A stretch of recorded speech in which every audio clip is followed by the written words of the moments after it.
There's a saying my father repeated so many times during my childhood that I stopped actually hearing it.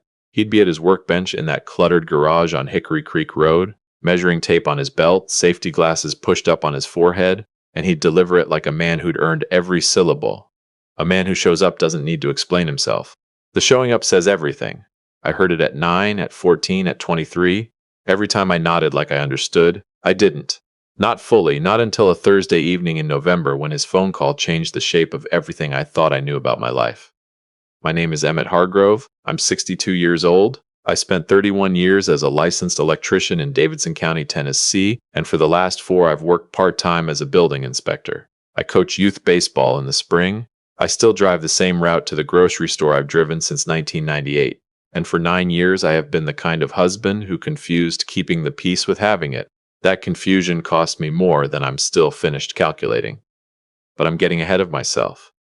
My father, Lloyd Hargrove, is 81 years old. Born in 1943 in Cookeville, Tennessee, lived his entire life within 40 miles of where he came into the world. He served 2 tours in Vietnam with the 101st Airborne Division, came home with a Purple Heart and a limp he never mentioned, and built a woodworking business out of a 2-car garage that he ran for 37 years.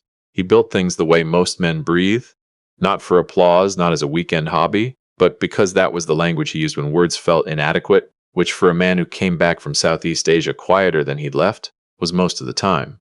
He built the deck on the back of his house by himself on a weekend with lumber he picked out in person. He built shelves for the widow 3 doors down when he noticed her pots were stacked on the kitchen floor. He built me a go-kart for my 8th birthday, working in the garage after I was asleep so it would be waiting at sunrise. And when I came downstairs and found it there with a red ribbon on the steering wheel, he just drank his coffee and watched me fall apart about it, without saying a single word. That was Lloyd Hargrove. Action first, always. Words were for people who hadn't gotten around to doing anything yet. He still lives in the house on Hickory Creek Road in Smyrna that he and my mother paid off in 2001. Still drives the 1971 Ford F-100 pickup, dark green, that he spent 4 years restoring from a rusted shell he bought at an estate sale in Murfreesboro for $800. Still keeps his garage exactly the way he wants it. Tools hanging on pegboards with the outlines traced around each one in marker, labeled in his careful block handwriting. Nothing out of place, nothing unaccounted for. The man has a system for everything. His system for asking for help is simple. He doesn't. In 38 years of being his son, I have never once seen him ask another person to carry something he believed he could carry himself. So when my phone lit up at 8:47 on a Thursday evening in November, I picked up before it rang twice. Emmett. His voice was off. Not thin, not shaky, but careful. The way a man sounds when he's working to pass as normal. I've got a situation out here. I was standing in my kitchen with a cup of coffee I hadn't touched. Upstairs I could hear Sheila getting ready. She had book club. What kind of situation, Dad? I was on the step stool in the garage. Came down wrong, went down pretty hard. A pause, my hip.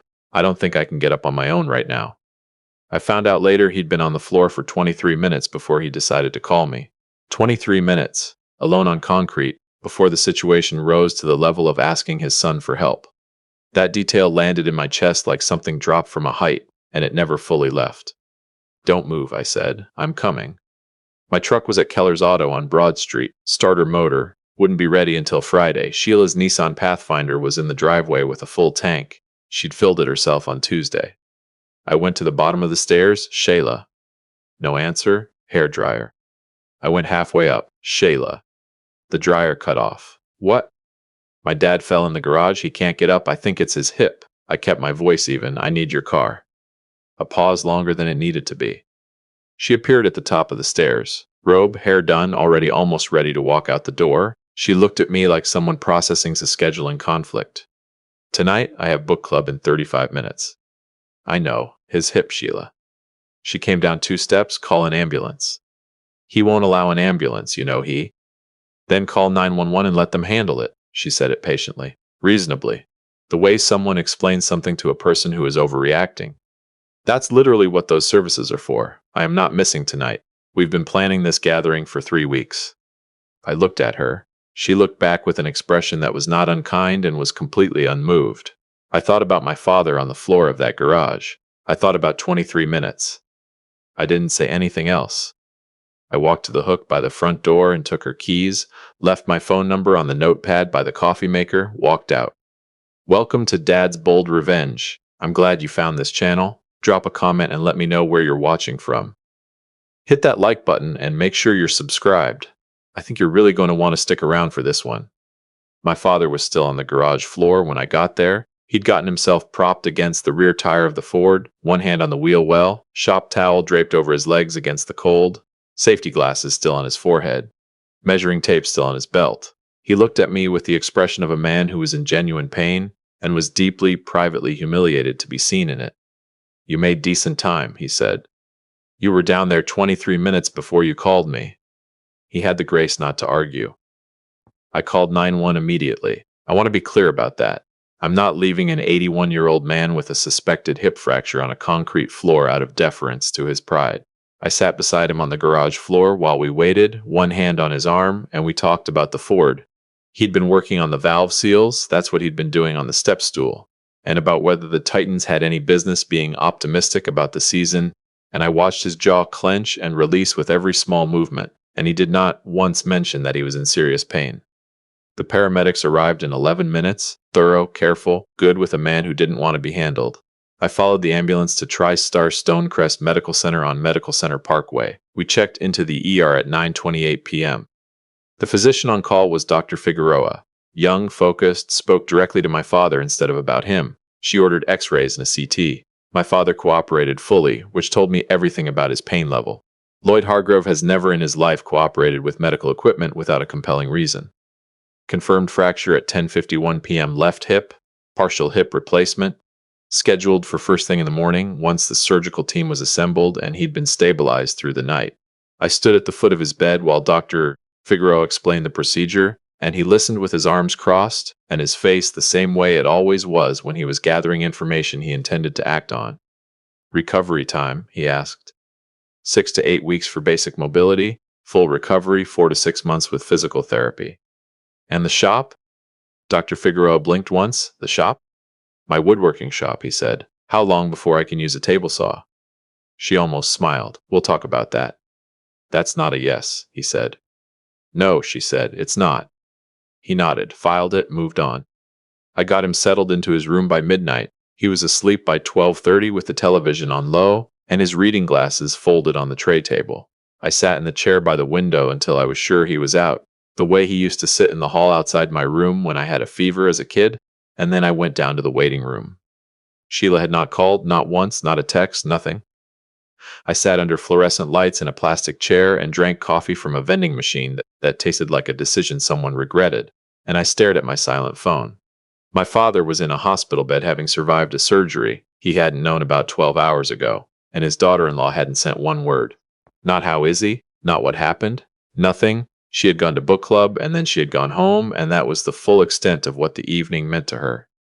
I didn't feel angry. I felt something colder and quieter than anger, and it settled into my chest like something that had always been there and had just finally admitted itself.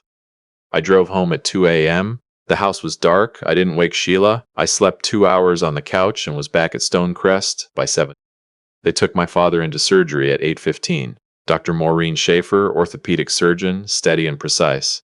She came out to find me in the family waiting area at 10:44 and told me he'd done beautifully. The procedure was textbook, and that his bone density for his age had honestly surprised her. She said he was already asking about his discharge timeline, which she found both impressive and exhausting.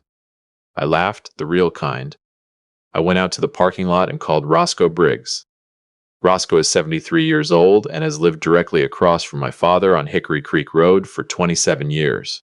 Retired lineman for Nashville Electric Service, widower, grows a vegetable garden every summer that my father respectfully pretends not to admire and very obviously admires. They've played chess every Sunday since 2004, and in 27 years Roscoe has never once failed to wave when he sees the F-100 back out of the driveway. He picked up on the first ring. "Emmett, I saw the ambulance last night. I've been sitting on this phone since 6 this morning." He's through it. Hip replacement, surgery went well. A slow breath that was half a prayer. "Lord, thank you." "He's stable. I'll have him home in a few days. I just wanted you to know." "You need anything over here?" "You already checked the garage door, didn't you?" A pause. "Last night after the ambulance left and again this morning." I stood in that parking lot in the November cold and thought about that. This man who owed my father nothing beyond the friendship they'd chosen over almost 3 decades, who checked a garage door twice because he'd seen an ambulance and couldn't sleep. I thought about Sheila's book club. I thought about the 11 missed calls I had not returned. Some people show up, the people who don't become very visible once you start really looking. If you've been watching this channel for a while, do us one quick thing. Subscribe, hit the like button, drop a comment. It genuinely means everything. A lot of people watch without ever doing it. Don't be one of those people. My father was sitting up when I got to his room, still had the IV, still hated it. But his color was back and his voice was completely his voice again. Full, not managed. He'd already had the nurse retrieve the flannel shirt and sweatpants I'd brought from his house, and the argument about the hospital gown appeared to be over. The nurse looked like a woman who had chosen which battles were worth fighting, and this one wasn't.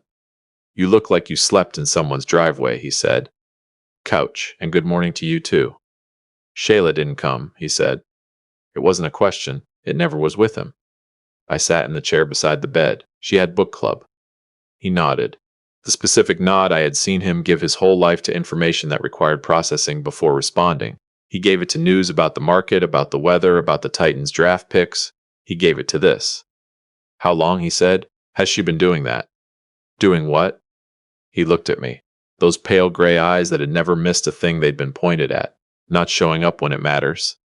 I didn't answer right away. I looked out the window at the November sky, flat and white, the kind that doesn't make promises about what comes next. "Long enough," I said. He nodded once more, filed it, closed the subject for now. Then he reached to the tray table and picked up the crossword book he'd made me bring from his nightstand at home. He opened it, clicked his pen. 7 letters, he said, reelable. I thought, no, that's 7DVOTD. He counted boxes, wrote it in, checked it against the crossing letters, and nodded with the satisfaction of a man who has solved precisely what he set out to solve. We spent the late morning like that. Crossword clues and bad hospital coffee, my problem, not his. He wasn't touching theirs. He beat me at a word game he invented, using the names of the equipment in the room, which he always does, because he is sharper than me, and has been since approximately the year I turned 12, and I made my peace with that at the time, and have never revisited it. At 11:20, he set the book down, folded his hands on the blanket, looked at the window for a moment. "I want to make a call," he said. "Roscoe knows he's been checking the house?" "Not Roscoe," he looked at me steadily. "Garfield Pruitt." I kept my face still. Garfield Pruitt, attorney at law offices on Church Street in Nashville. He'd handled my mother's estate 7 years ago. Careful man. Precise. The kind of lawyer who reads every line twice and expects you to have done the same. "Dad?" Emmett Hargrove. All three. I had not heard all three together since the summer I was 19 and backed his truck into a fence post on Hickory Creek Road. "I have made a decision. It is mine to make. Are you going to hand me my phone? Or are you going to sit there and tell me I haven't thought about this long enough?" I handed him his phone. He dialed from memory, 3 rings. "Garfield, Lloyd Hargrove." A pause while the man processed surprise. "I'm fine, relatively. I had surgery this morning, my hip." Another pause. "I know, but I'm thinking clearly, and I've been thinking clearly for the better part of 20 hours now, and I need to update some documents. The will specifically." He listened. "Yes, today if possible. I'm at Stonecrest, room 214. 2 short answers. Good. I'll see you then." He hung up, picked up the crossword. "Garfield's coming at 1:30, he said. I sat very still. "You don't have to do this because of last night." He looked up from the puzzle with the expression he'd used on me my entire life for exactly this kind of remark. The expression that said, "I've thought about this more carefully than you have, and we're going to have this conversation on my terms." "I have been thinking about this," he said quietly, "since before last night. Last night just made me stop waiting."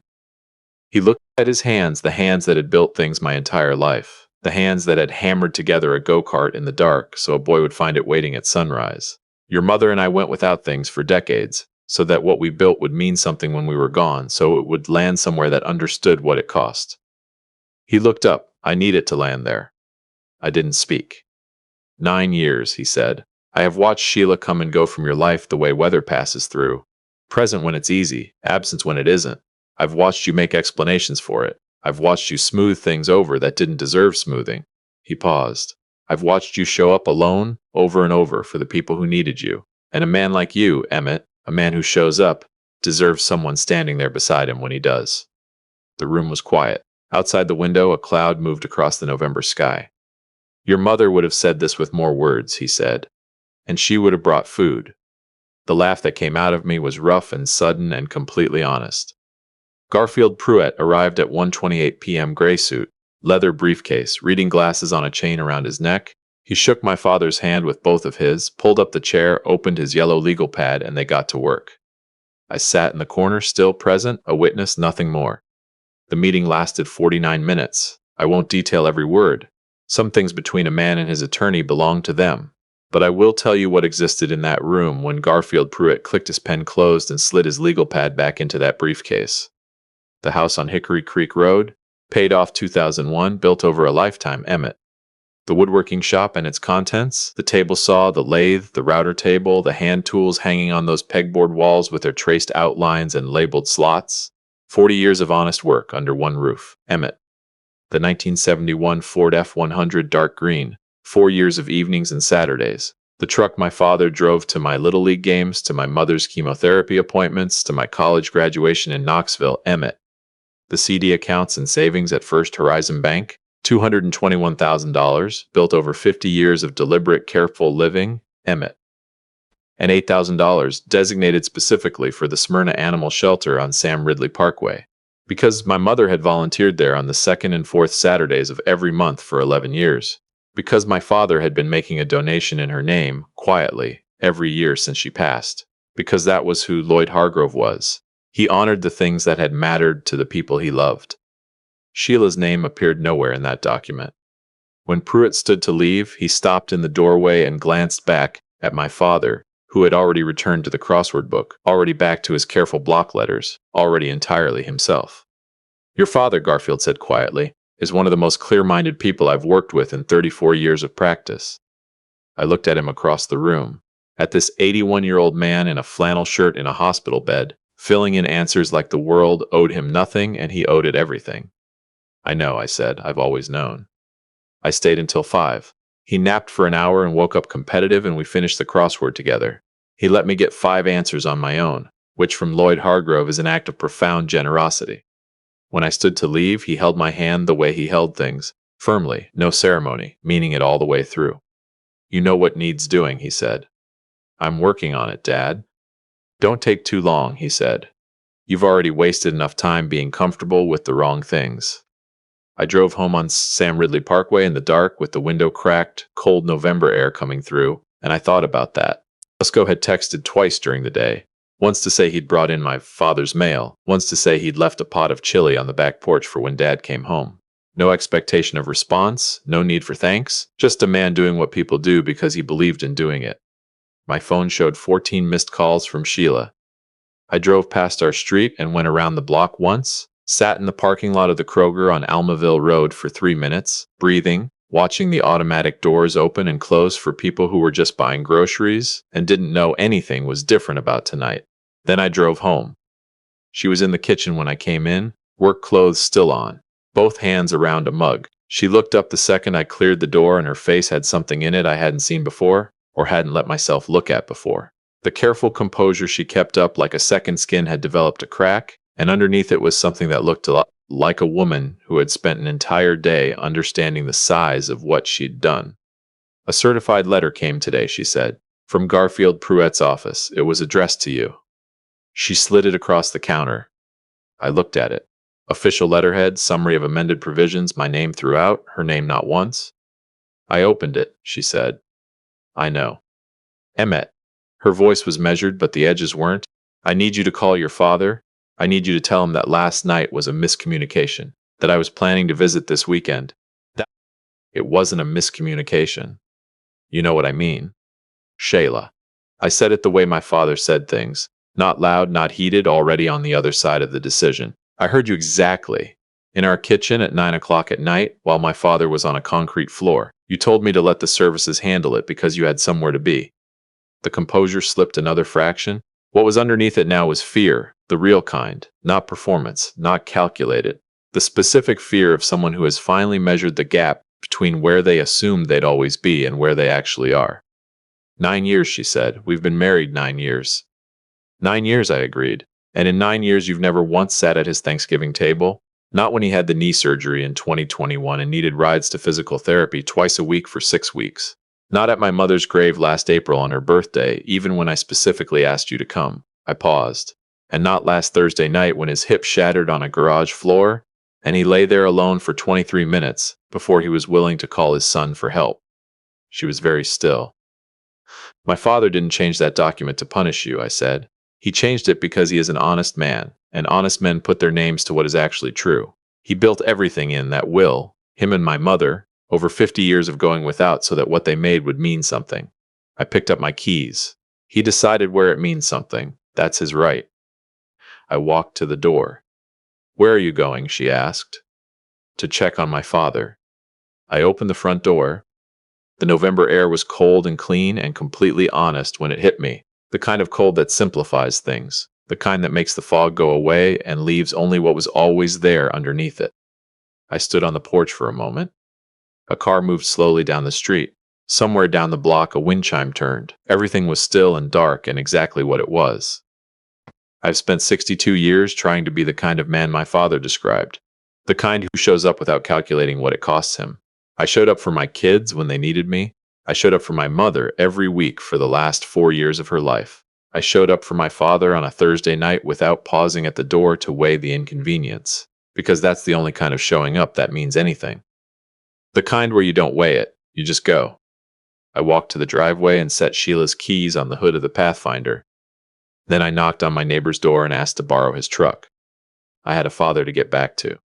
I got back to Stonecrest at 7:18 p.m. Room 214 was dim, TV on low. My father was awake, reading glasses on, crossword open to a new page. He looked up when I came through the door and registered my presence without surprise, which told me he'd expected me to come back, and had simply been waiting to see how long it took. I thought you went home, he said. I did, I said. Then I came back. He looked at me for a long moment, and I watched something move across his face. Not quite pride, not quite relief. Something that lived between those two things and was larger than either, and he nodded. Once. The same nod he'd given me at my college graduation, at my mother's funeral, when I held myself together for the whole service. At every moment in my life when he'd watched me do the right thing and understood that saying so would have ruined it. He picked up the remote and turned the sound up on the TV. Titans are on, he said. They're gonna lose. Statistically likely, he agreed. Sit down anyway. I sat. The game played. He fell asleep somewhere in the second quarter, his breathing slow and even, his hands folded on the blanket, his chest rising and falling with the steady rhythm of a man who had done what he needed to do and was at peace with every part of it. I sat beside him in the dark and listened to the monitors and watched the lights of Smyrna through the window, and I thought, a man who shows up doesn't need to explain himself. The showing up says everything. 62 years and I finally heard it.